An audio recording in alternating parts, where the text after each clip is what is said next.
Hello everyone, and welcome back to another video where today we're going to be doing something a little bit different than normal. I ordered a laser on a whim for no particular reason, to be honest. It's a laser engraver / cutter, one of the CNC ones where you can upload an image or a DXF or a PDF or something and it'll cut it out. This is the Atomstack A5 Pro. Happened to be on sale on Amazon when I got it. This is how it came, directly from Amazon. It looks like they just slapped some prime tape on the box and called it a day. You can see if you look there, we have the Made in China label and the company name. Same thing on the other side.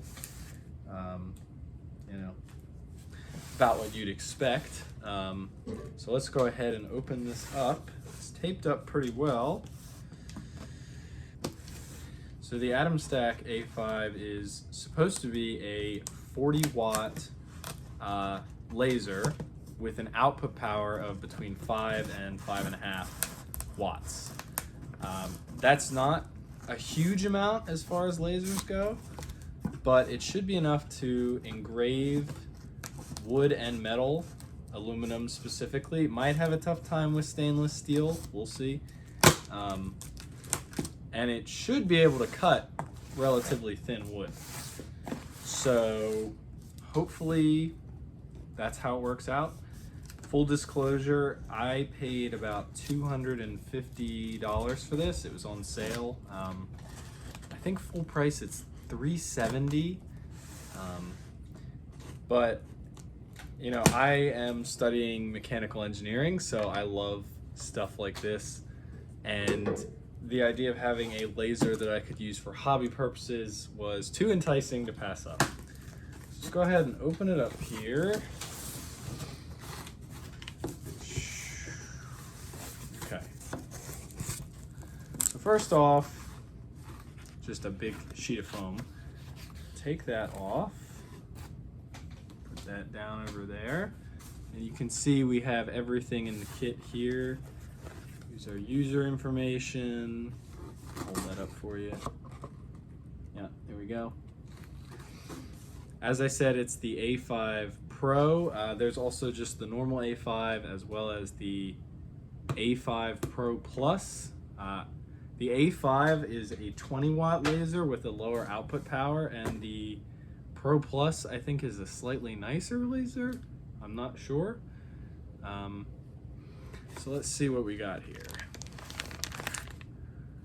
Looks like some hardware, some test pieces, some belts, a couple other things. Here we have power adapter, pretty straightforward.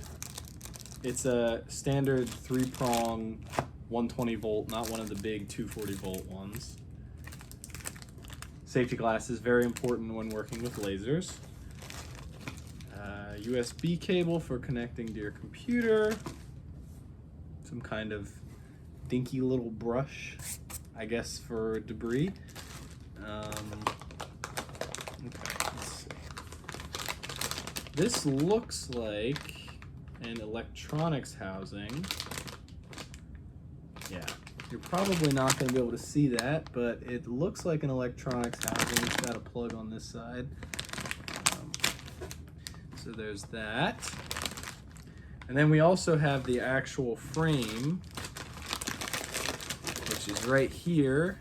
It's this interesting, like, anodized purple-ish 80/20. Yeah. It's got a scale on it. Centimeters, I think. And it is the standard 80/20, like the stuff used in industrial applications. It feels pretty high quality, pretty stiff. You know, there's no like funky dust on it from the manufacturing process. It's got some nice weight to it. A couple mounting holes on either end. There's two. And and on the other end, there's 2. So we have this. There are apparently 2 of them in there. It says that on the box. And then we have what looks like the meat of it. Can I grab this without breaking it? Yeah. So we have servo motor on this side, shaft, another servo motor here, and some sort of mounting thing. And then we have our certified quality check. So I know this is a good one. So I'll put that back for now. Okay. So what we're gonna do is we're going to take this out of the box, get it all nice and assembled, and then we're going to do some test cuts and see how it does as a hobby laser for like $250, not too expensive. And I, of course, forgot the most important part, the actual laser module, which I'll show you out of the package in just a minute, but it's right here. Again, the listing on Amazon says 40 watt, but it is a 5.5 watt, 5 watt output power, which is a little confusing that they put 40 watt and then 5 watt. I mean, I see why, obviously, because 40 watt's a bigger number, but for functional purposes, this is a 5 watt laser. So I'm gonna get it out of the box and we can start putting it together.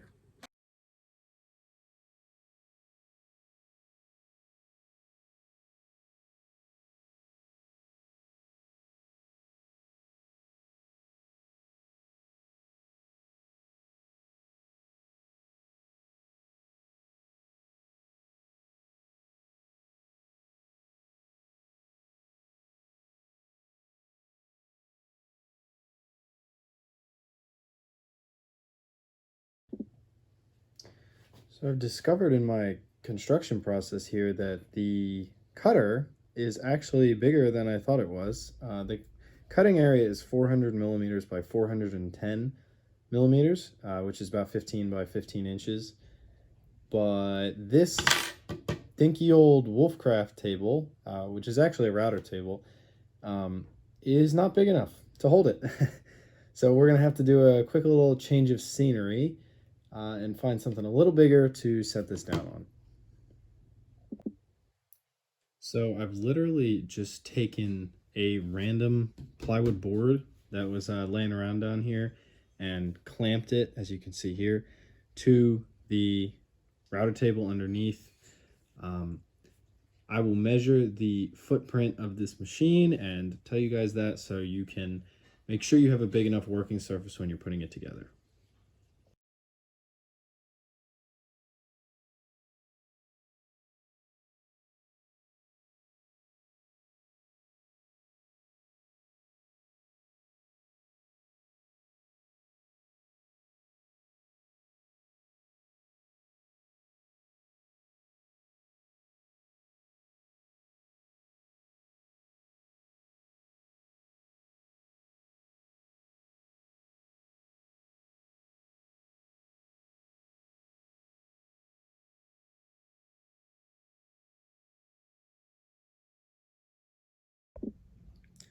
Okay, so we're actually at the part now where we are going to be installing our laser module.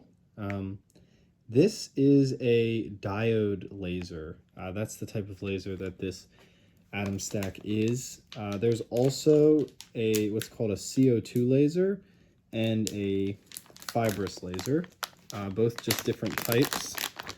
I'm not personally very well versed in their advantages, disadvantages, strengths, weaknesses, all that.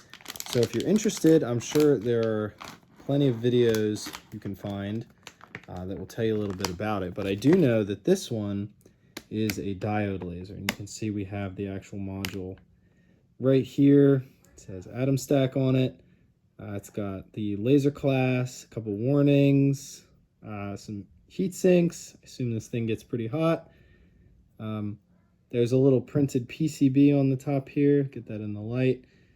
I have heard that these PCBs are pretty much a plug-and-play item, and they're used by a lot of different laser companies. So, you know, do with that info what you will. This is a little like PC fan type deal, and there is your actual laser bit.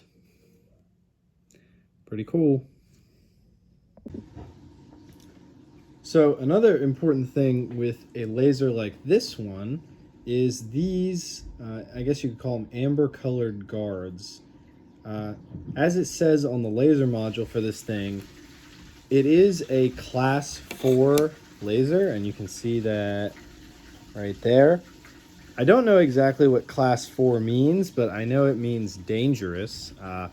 So these things, they're made of acrylic, and they filter, maybe you can kind of see with the camera, I guess not really, but they basically serve to filter the harmful UV rays, and the company claims that the acrylic filters 98% of the harmful rays, but they also sent along a pair of safety goggles. So, you know, if I were you, I would probably be safe and wear the safety goggles even after this is installed. Okay, so I finally got the laser all situated and set up, and there are just a couple things that I'd like to point out right off the bat before we even make any cuts that I kind of like about it. For one thing, this purple, you know, it's definitely not a conventional color choice, but I kind of like it, and it's this really nice anodized aluminum material. I think it's good that they chose to spend a little more on the frame because it really feels like a nice solid machine. Another thing, the belt system here and the, you know, wheel and track system, as well as the servos used, it all seems like it's pretty decent quality stuff. So I like that. One thing that is actually not in the user manual, which it probably should be, is how to appropriately set the height of this thing. So the way they have you do it is they give you this little acrylic, at least I think it's acrylic, we'll call it a shim. I believe it is 2 millimeters thick. And what you're supposed to do is you put your material, so you can see I have this tiny little wooden blank, just one of these, down on the surface right now. Put your material down, and then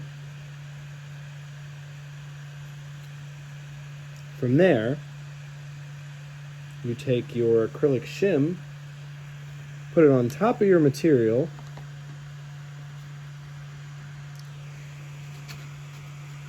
so just, you know, pretend I did a good job like that. Then you take these 2 set screws, there's one here and one on the other side, not set screws, sorry, they're just normal screws. And then that will free this plate to slide up and down. And you basically just set it so that the laser is resting on top of your black acrylic shim. And then you retighten your screws. And that should make it so it's about 2 millimeters above the surface of the material. So just so you can get a better look at what I was talking about, we have our material to cut right here, and then our black acrylic shim right here, which, if I wasn't clear on that, that comes with the device. You put them both underneath the laser, and then you kind of set it up the right height. It's hard to see, but there is a gap underneath there. One pro tip that I've already discovered is that my, you know, big surprise here, my random sheet of plywood is not actually flat. So the bed that this is sitting on, this whole area, is not even. Obviously that's a problem because the laser is going to be at different heights if it's over there versus if it's over here. So make sure that you have a tabletop that's nice and flat to accommodate this thing. If you don't, you know, maybe make something. I'll probably make something soon. You'll also need an exhaust setup. There's quite a bit of smoke. I literally just again, this is not, I do not recommend this. Do not take my advice, but I literally just set up a box fan and there's a window, so I'll open it up. It would probably be good to run ducting from the box fan to the window. What this little fan here is doing is actually providing an air assist to the laser.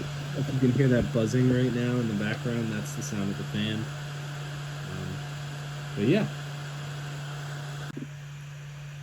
So I'm going to do another video where we actually test this thing out in depth and see what sort of settings work. They sent with the product these wooden blanks, 3 of them.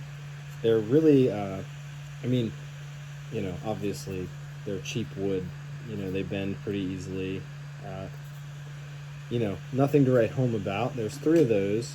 And then they also send you 3 of these little black acrylic, I guess they could be keychain type things. Try to get that to focus there. Maybe, maybe not. There it goes. Decently thick. Again, because this is a diode laser, from my understanding, it can only cut non-clear materials. And that's because it needs to interfere with the material in order for the laser to actually do anything. So if it's a clear material, the laser is just going straight through without doing anything. So in a follow-up video, we're going to do in-depth testing, but for now I just want to do a couple cuts, you know, see how it works, get a feel for how quick it is, all that good stuff. So this is the first image I'm going to try. This is literally just an SVG that I got off of Google like 2 seconds ago. From what I understand, it's important, or it at least helps if it's a black and white image for starters. I'm using Laser Gerbil, which is the free laser program. It's pretty standard in the industry. Again, if you're cheaping out on a laser like this, you know, you're probably not in the market for premium software. So here we have the different settings. You can do line-to-line tracing. This would engrave the image. You can kind of see the individual lines where it's going to cut. And then you can do 1-bit dithering, which is instead of lines, you're doing singular points, where the laser is like hidden it for a second in a point instead of a line. And then there's vectorize, which is what we're going to do, which is where the laser will take this image.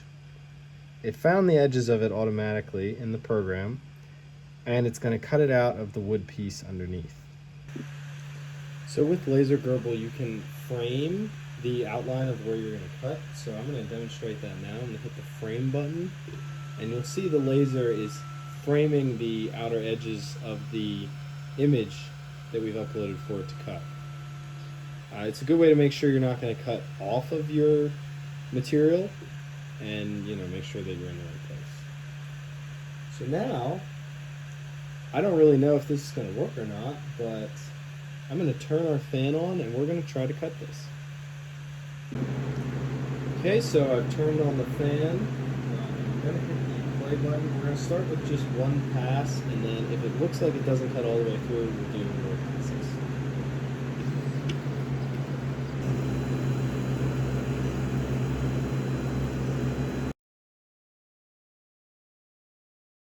Let's see what we got. So as you can see here, let me turn the fan off so we're not vibrating. As you can see here, this is what 2 passes at, I believe it was 1500 millimeters per minute looks like, with 100% laser power. So we've got some really nice clean lines. The stars are a little funky, but for how small they are, it's impressive. The lines of the stripes are nice and straight, and it did not cut all the way through, but with 1 more pass it probably would have done it. And again, with this uneven table, it doesn't help that it's cutting closer to the material in some places and further from it in others. So all in all, pretty impressed. I engraved the Batman logo, which came out pretty good, actually. You can kind of see there's a bit of a pixelated look to it, so definitely want to try to fix that in the future.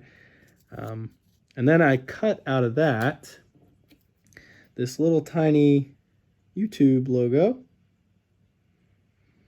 It's not focusing, but there we go.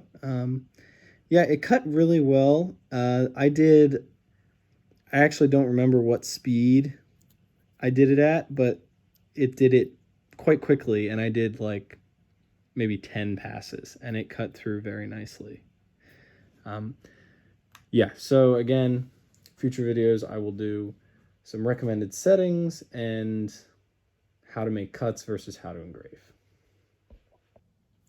So that's going to do it for this video. In general, just to give kind of an overview, I'm actually really impressed by this machine. Granted, I haven't operated it for very long yet, and I kind of just put it together a couple hours ago, but some overall first impression type things. First of all, the construction is really good. I've already said I like the anodized aluminum like 4 times, but I really do, especially with like machines and tools and stuff, when it's all plastic and stuff that feels flimsy, you don't really trust it that much. I don't think there's any plastic on here except for the acrylic, which, you know, it kind of has to be plastic. And the fits and tolerances when putting everything together were really good. There were no like crooked threads or, you know, stuff doesn't fit together properly. It all seems like it was made with, you know, some care at least. I love the belt system that they implemented. It's a little hard to understand at first, but you basically use those T-slot nuts to clamp the belt down at both ends, and then the servo moves the thing back and forth. It's really simple and intuitive, and it seems to me like the kind of thing that doesn't break very easily. And I'll also say the software, it took me maybe an hour to learn the basics of laser Gerbil and to figure out like how to vector cut, how to engrave, that sort of stuff. I don't think it's that hard. I do have some prior experience, but I think most people are going to be able to pick it up and use it, or, you know, you watch a couple of YouTube videos, you figure it out. I definitely will make some follow-ups about recommended settings, how to cut metals, you know, the best way to engrave, all that sort of stuff. Once again, I hope that you guys enjoyed this video. I hope that the content is useful, and look forward to more updates with this soon. I plan on getting quite a lot of use out of it. We're going to try to do things like cut aluminum, cut acrylic. You know, they did send us some acrylic to test with, so we have to do it. I have some aluminum around here I'm going to try to engrave and hopefully cut. I don't know. I mean, if we're being honest, I don't know if it's going to cut aluminum, but we'll see. I'll try to figure out what settings are best for engraving, for different types of woods, that sort of thing. But yeah, look for that content soon. Thanks for watching this video, and I hope to see you again soon.